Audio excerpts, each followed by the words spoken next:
Hello students, welcome to the lecture of Strength of Material. I am Mr. Subodh Lande, working as Assistant Professor in NMC in Mechanical Department. Today we will start unit number 6, Torsion. Okay, in this unit we have to study torsional equation, polar modulus formulae by solid shaft and hollow shaft and their numericals.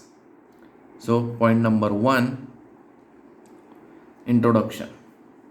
Torsion force is a twisting force that is applied on an object by twisting one end when the other is held in position or twisted in the opposite direction. Okay. Then number 2 point, torsional equation. Here in that torsional equation, as a result of this torque T at the end B will rotate clockwise and shaft subjected to shear stress.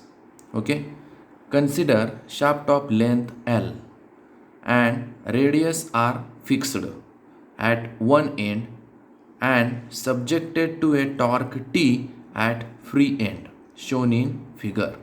Okay, let R, capital R, radius of shaft, capital L, length of shaft, capital T, torque applied at end B, tau, shear stress, then capital G, modulus of rigidity, then phi, angle PCP dash, that is shear strain, then theta, angle POP or COC,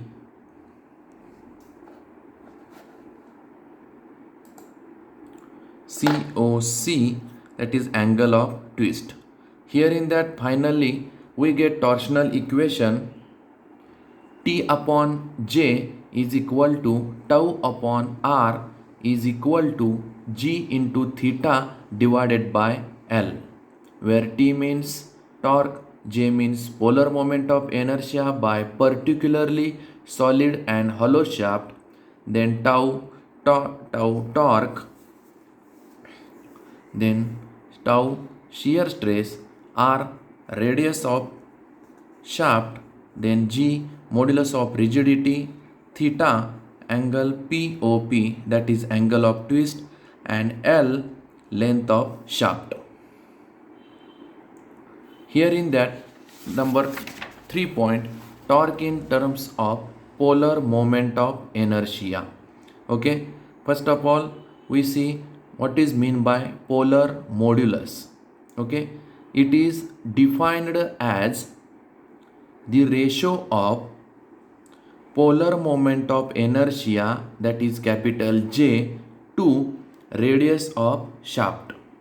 Okay, it is also called torsional section modulus, and polar modulus is denoted by capital ZP. Okay, it is denoted by ZP. Therefore ZP is equal to J upon R. Okay, then here in that polar modulus we see that for solid shaft and particularly for hollow shaft.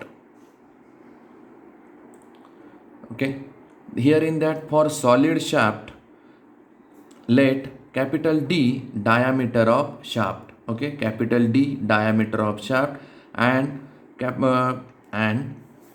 polar moment of inertia of solid shaft is equal to pi by 32 into capital D raised to 4, where capital D means diameter of shaft.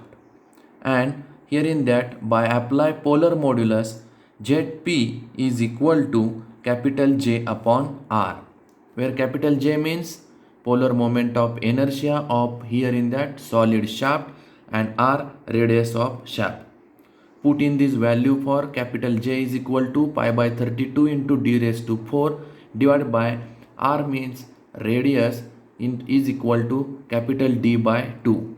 And final here in that for solid shaft ZP is equal to final equation or final formula pi by 16 into d cube. Okay, this is the polar modulus for solid shaft. Now see number 2 here in that polar modulus for apply hollow shaft. Here in that for hollow shaft, two diameters, one is the outer diameter capital D and another is the small d inner diameter. Here in that you expressed as capital DO and capital DI. Here in that for hollow shaft, polar moment of inertia pi by 32 into capital DO raised to 4 minus DI raised to 4. Now apply polar modulus. ZP is equal to J upon R. Therefore, final put this value in J and R. Final formula for that hollow shaft in polar modulus, ZP is equal to pi by 16 into bracket DO raised to 4 minus DI raised to 4 divided by capital DO. This is the formula for hollow shaft in polar modulus.